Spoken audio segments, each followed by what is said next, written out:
So when you have that perception change and you see that flour and sugar is junk, or if you see those drinks and we go to, I'm going to, the water, again, if you get to this alone, just this perception change here with the water. And then also I have here an orange and, I have here an apple and I have here a potato also. And again, this is a small potato, but I do have quite a few of them. You can have, look, the whole thing is, even if I had 5 or 10 of these little potatoes, right? Or like a few big potatoes, it's nothing compared to when we have, say, French fries, it's the stuff we put on it, frying the foods, whatever it is. When you start to realize that oil is poison, it's refined stuff, it's in 1 tablespoon, it's 150 calories. The perception. So during the day, I never say, or if I start to find myself saying, I got to resist this and not do it, I get centered and say, I want good gas in my car, right? I don't want this poison. And after a while, you have a period of detox too. It's true. You start to change. But you know something? When you take sugar, right?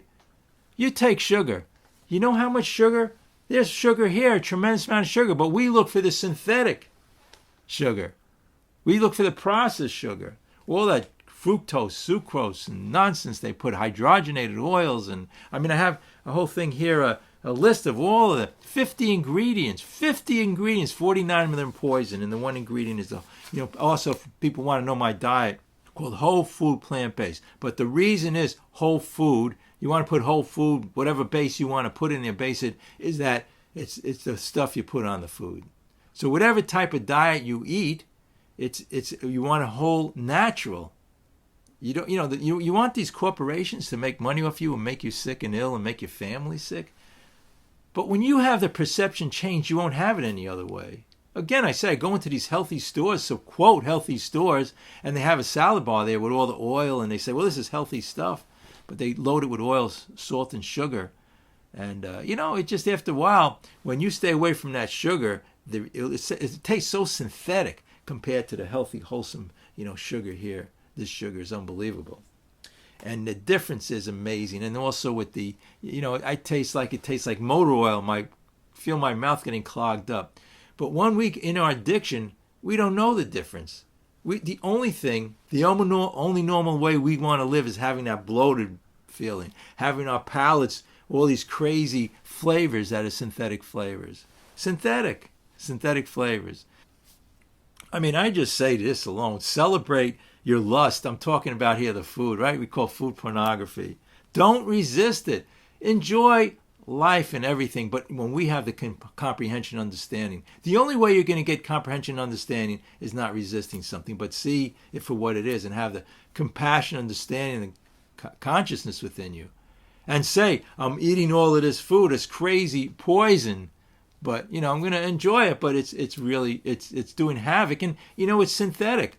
And once you start to get the perception change, but if I say to myself, I have to go to square one, start the whole thing over again. I've been abstinent for, I was that way. I had a strict plan called the gray sheet for 1 whole year.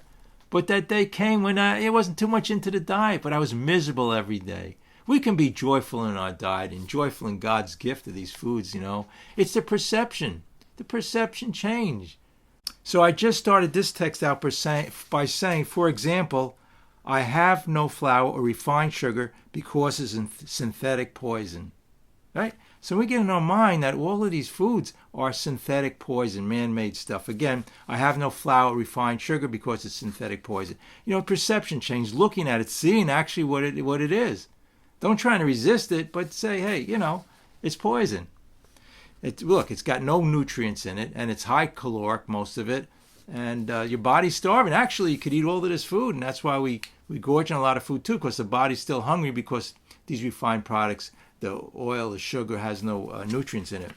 Ultimately, if you find what works, then you're in the reason why 95% of diets fail. So if you find the reason, meaning the self, how to do this situation by, say, we always talk about the dieting, trying to control it, and that's why it fails. It fails 95% of the time. What more do we have to say? So, and only the 5%, as I always say, are miserable who stay on this diet for a long time and try to control it. The solution, here's the part of the text. Again, if anybody just came in, I'm taking texts that I did to people. We go back and forth and I text them, and it says, basically you're in the problem, not the solution. So the solution is the perception change, as I have here next. The solution is a perception change. This is directly what I texted out in the last few days. Think of the difference. Listen to this. Think of the difference between an anorexic and a compulsive overeater. It's the perception, right? One person wants to have that constricted feeling, doesn't want the abundance of food, and the other person's got to have it. It's obviously something with the perception. And it goes on, the reason without the perception change, we're kidding ourselves.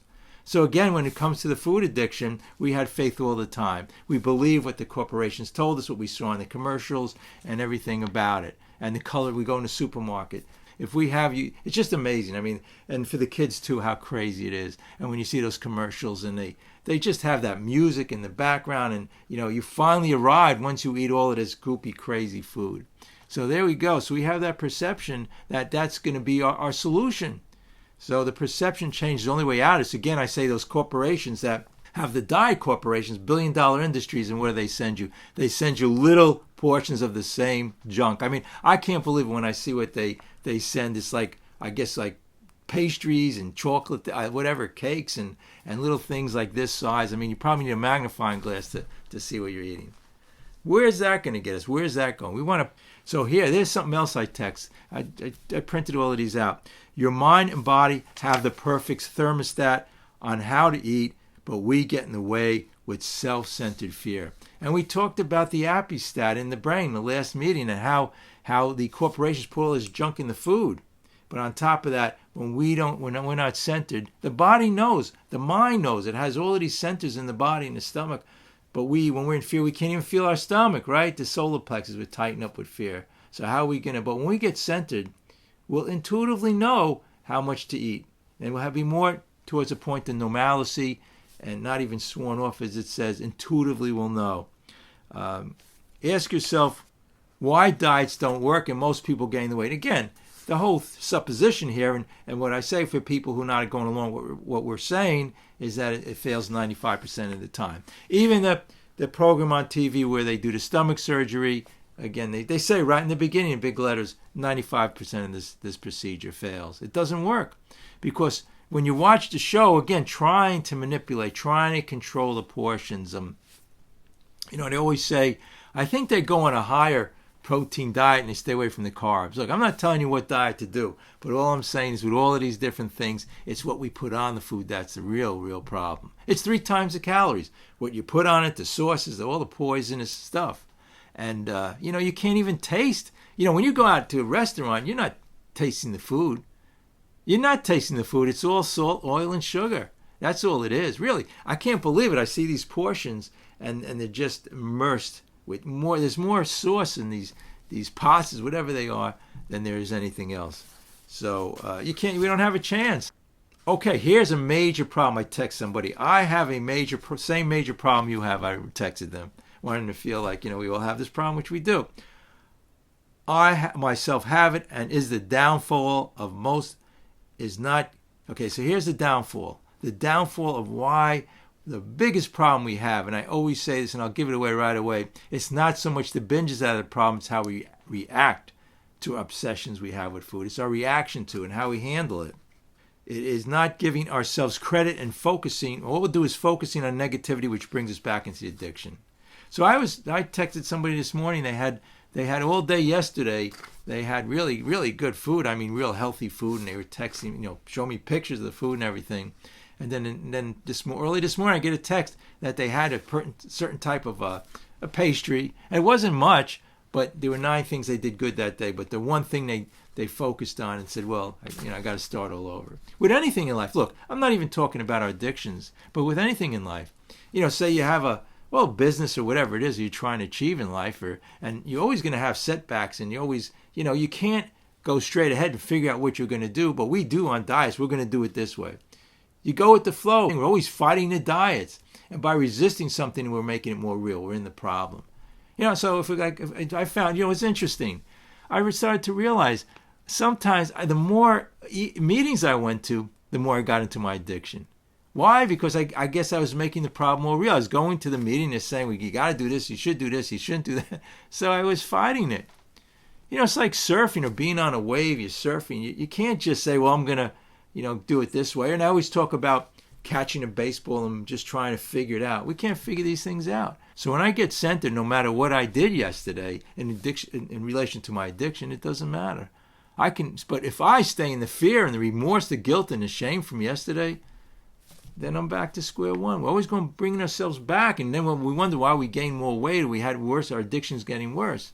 Because that brings us back into the addiction. That's the thing that got us in the first place, is the depression, the putting ourselves down, and again, remorse, shame, and guilt.